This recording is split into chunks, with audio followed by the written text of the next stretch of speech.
what is happening right now is that we got a new eruption. It started 6 o'clock in the morning, approximately, and it's located at the more or less similar place as the one in December, not the one in January, but the one in December.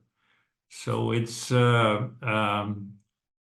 some distance away from Grindavik, and the original fissure is about 3 kilometers long, and it's erupting lava with these characteristic lava fountains, and lava is flowing both to the north and the west.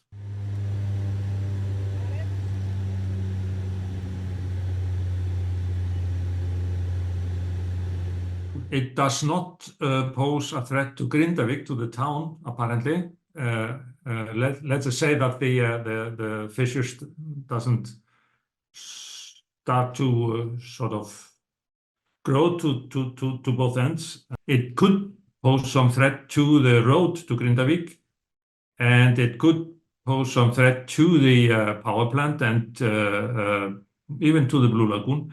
It has all to do with the length, and there are walls protecting these two places.